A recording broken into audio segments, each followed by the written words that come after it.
Baik, assalamualaikum warahmatullahi wabarakatuh. Selamat pagi ya untuk peserta didik semuanya.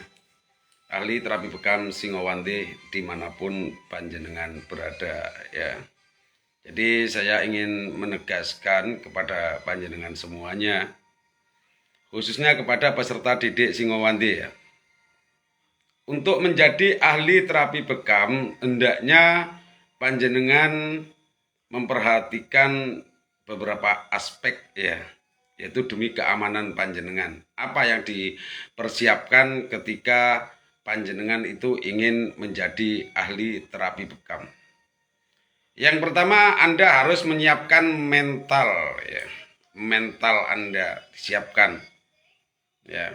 Kemudian dari sisi spiritual ya. Spiritual ini harus ada karena spiritual ini adalah sebagai pelindung atau benteng diri Anda sebagai ahli terapi bekam. Kemudian keyakinan kita terhadap ilmunya Rasulullah itu harus mempunyai satu keyakinan bahwa ilmunya Rasulullah ini mampu untuk menyelesaikan masalah apapun atau penyakit apapun.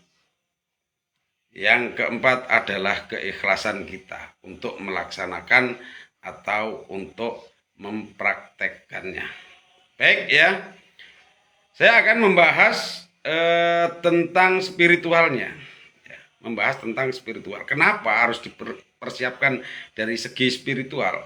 Karena di dalam pembekaman itu, ya, di dalam pembekaman itu pasti nanti sengaja atau tidak sengaja kita akan terbentur dan berhadapan dengan yang namanya non medis ya. Yang namanya non medis. Nah, non medis ini karena dia berselindung atau mengikuti aliran darah, makanya ketika kita bekam non medis ini akan terkeluar. Nah, kita harus bisa meyakini bahwa dengan bekam saja ya, dengan bekam saja non medis ini bisa terkeluar ya, tanpa kita apa-apain, kita bekam saja non medis itu bisa terkeluar asalkan kita mempunyai satu keyakinan yang kuat bahwa ilmunya Rasulullah itu adalah likulitain untuk segala macam penyakit. Akan tetapi ketika non medis ini sudah terkeluar, terus harus kita apakan? Ya. Ini yang harus kita pahami. Kita harus bisa mengelola, kita harus bisa mengembalikan ke tempat habitatnya. Kalau tidak begitu, maka diri Anda yang akan kena, kadang-kadang bisa keluarga, bisa anak. Itu sering kali terjadi ya. Banyak pertanyaan-pertanyaan dari penterapis luar sana yang bukan ahli terapi bekam Singowande ya.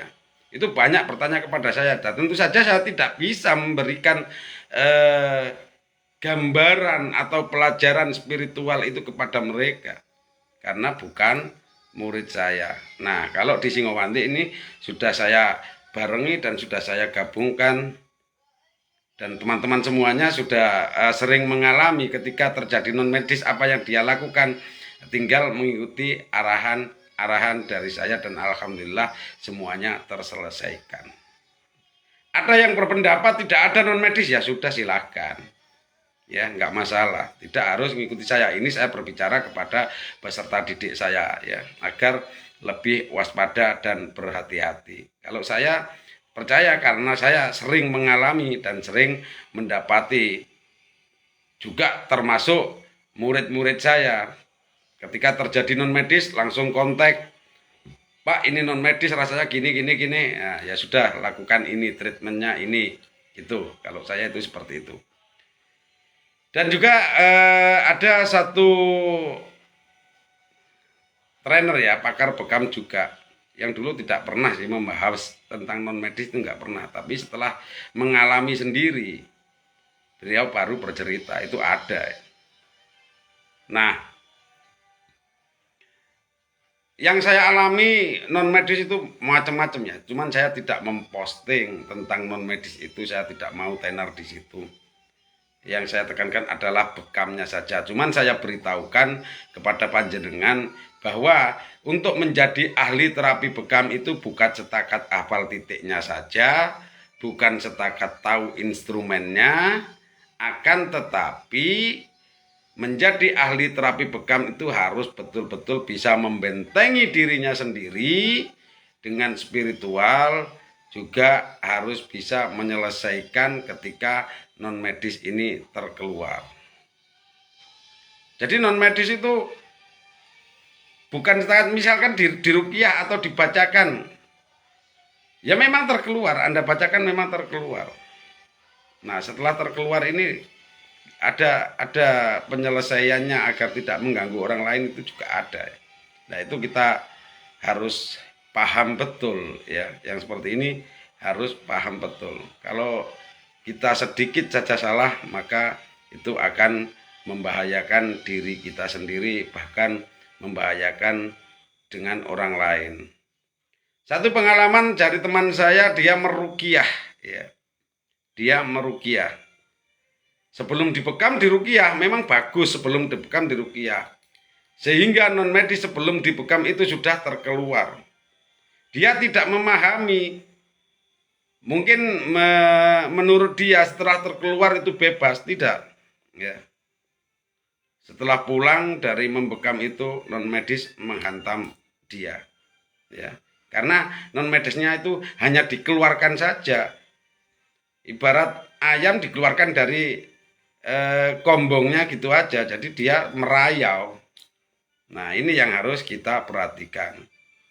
Jadi banyak sekarang penterapis pemula itu yang kesulitan, bahkan terserang dirinya sampai badannya kurus, menjadi uring-uringan, emosional. Itu karena pengaruh-pengaruh non medis yang tidak mereka ketahui ya.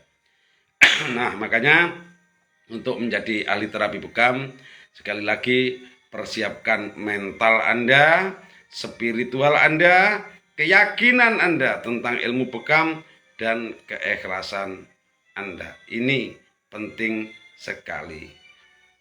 Jadi kalau Anda tidak paham, ya tanyakan kepada guru panjenengan.